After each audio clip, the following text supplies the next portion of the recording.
Assalamualaikum warahmatullahi wabarakatuh. Anak-anak, bagaimana kabar kalian hari ini? Semoga tetap sehat dan semangat.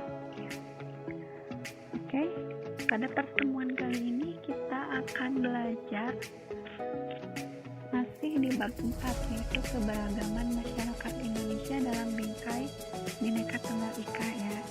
Nah, hari ini kita akan membahas tentang upaya pencegahan konflik yang bersifat SARA. Oke. Nah, setiap masalah yang berpotensi menimbulkan konflik dalam masyarakat yang beragam harus segera diselesaikan ya, sehingga tidak membawa akibat yang merugikan masyarakat.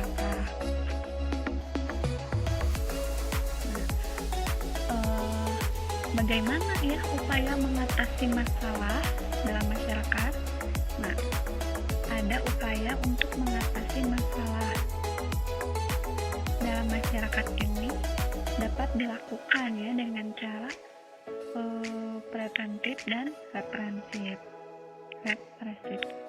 Nah, adapun cara preventif artinya upaya yang dilakukan untuk mencegah. Ya, upaya ini dilakukan untuk mencegah terjadinya masalah atau sebelum masalah terjadi. Hal tersebut dapat dilakukan dengan mengembangkan sikap toleransi, ya, kerjasama, latihan bersama, dan sebagainya.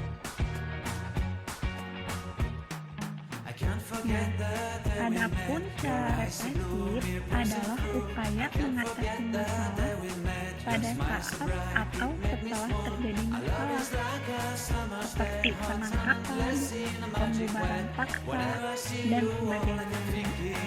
Selain itu, ada cara kuratif, merupakan upaya tindak lanjut atau penanggulangan akibat masalah yang terjadi.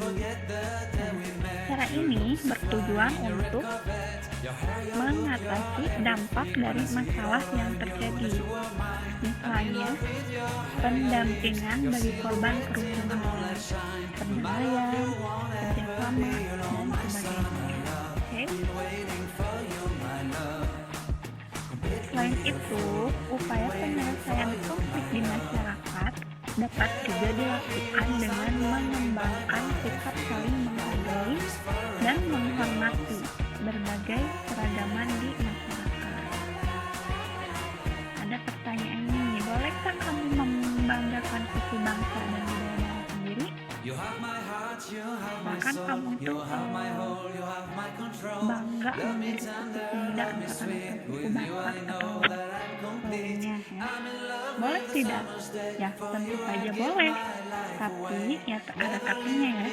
Jangan berlebihan ya, apalagi merendahkan budaya daerah lain.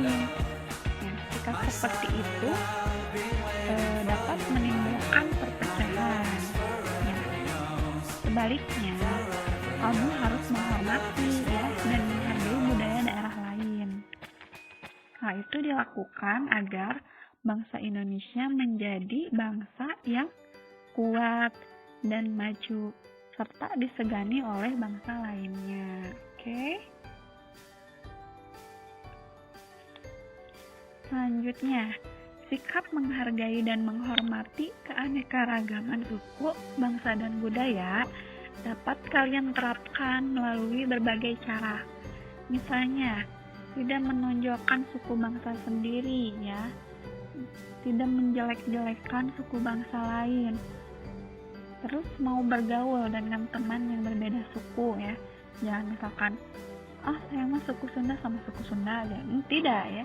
Jadi kita harus istilahnya bisa bergaul dengan suku yang manapun juga ya, karena kita ini walaupun berbeda-beda kan tetapi tetap satu ya, yaitu Bhinneka Tunggal Ika.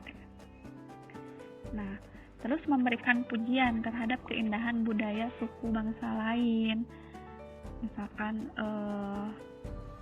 budayaan suku bangsa Batak misalkan sangat indah atau bagaimana gitu ya, kita saling memberi pujian. Terus menyaksikan pertunjukan kesenian daerah lain dan sebagainya, ya itu banyak contohnya. Selanjutnya kalian juga harus menerima keanekaragaman budaya ya sebagai bagian budaya bangsa. Misalnya dengan mempelajari kesenian daerah lain. Tidak hanya daerah kita sendiri ya, kita juga bisa mempelajari kesenian daerah yang lainnya. Nah, jika hal itu kalian lakukan, berarti kalian telah menunjukkan sikap menerima keanekaragaman budaya bangsa. Oke. Nah, kemudian jika kalian merupakan warga pendatang suatu daerah, ya, misalkan dari Jawa nih ke Sunda ya misalkan. Nah, sudah sepantasnya bila kalian menyesuaikan diri dan mempelajari kebudayaan daerah setempat. Oke, nah dengan bersikap seperti itu kalian telah menghargai dan menghormati juga menerima keanekaragaman